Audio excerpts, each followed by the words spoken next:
The Midnight Hauntings.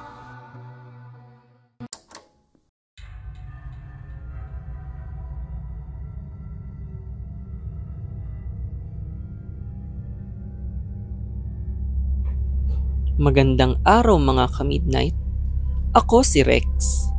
Ang kwentong ito ay pinadala ng isa nating tagapakinig. At ito ay tungkol sa isang lalaki na tumulong sa negosyo ng kanyang lola na ihawan, kung saan may kakompetensya itong gumagamit ng kakaibang karne di umano sa mga nilulutong inihaw. Ako si Arman, at nagumpisa ang aking storya nang sinabihan ako ng aking mga magulang na bisitahin ang aking lola na may sakit. Kailangan daw kasi nito ng katulong sa negosyo niyang ihawan at matagal na din kaming hindi nagkikita nito simula nang lumipat kami sa Maynila.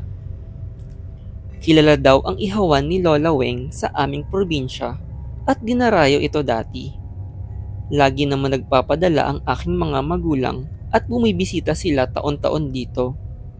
Nung huling bisita nila dito, ay napansin nilang humina na si Lola Weng, kaya pinadalaw na din nila ako. Mabait si Lola Weng sa akin nung bata pa ako, kaya nagtaka ako nang tarayan ako nito nung una akong pumunta. Naisip kong baka nag-ulyanin na ito dahil hindi din daw ako nito naaalala. Pinaliwanag kong ako ang apo niya at tutulungan ko siya sa kanyang negosyo. Napansin kong masarap ang mga luto nitong inihaw at nagtatakang madami naman itong customer. Sinasabi niya na simula nang may binago siyang timpla sa ihawan niya ay gumanda ang benta niya. Ikwento din niya ang kanyang kaaway sa negosyo na si Chang Nida. Bago lang daw ang negosyo nito at inaagawan daw siya ng mga customer.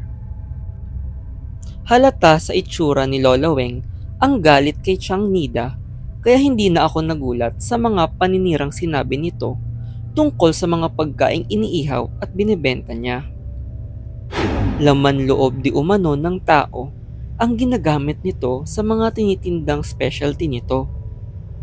Simula daw kasi nang magbenta ito, ay dumami ang kasong mga nawawalang tao sa baryo nila at usap-usapan ito sa palengke kung saan nagtitinda si Lola Weng at Chang Nida.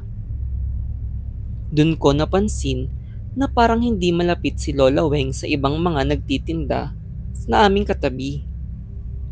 Naisip kong malamang ay dahil sinisiraan ni Lola Weng si Chang Nida palagi.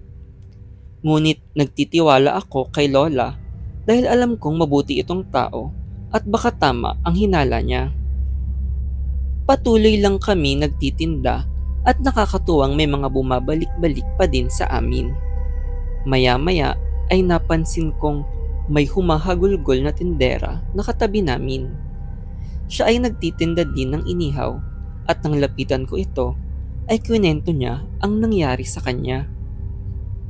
Nasunog daw ang bahay niya at naiwan doon ang mga anak niya at asawa. Namimili daw ito ng mga sahog at may namataang babae na tumatakbo papalayo sa nasusunog nitong bahay. Humahagulgol nitong ipiniliwanag na hindi natagpuan ang mga katawan nito.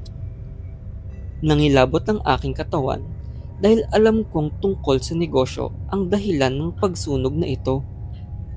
Naisip kong sino kaya ang gagawa nun at nakita kong nakatingin ng masama si Lola Weng sa tindahan ni Chang Nida.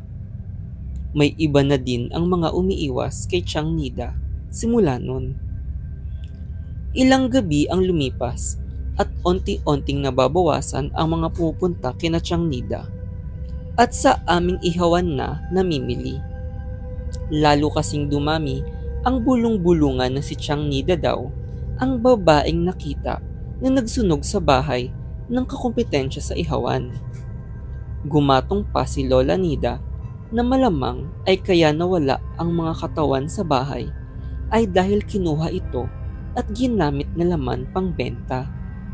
Baka daw kaya laging sunog ang mga inihaw ni Chang Nida ay para itago na tao pala ang laman na pinapakain nito sa mga customer. Nagulat ulit kami nang may isang bahay na naman ang masunog na isa sa mga tindera. Ito naman ay sa katabing tindera mismo ni Chiang Nida. Hindi daw natagpuan ang katawan nito at ng kanyang pamilya, kaya marami ang mas naniwala sa haka-haka tungkol kay Chiang Nida.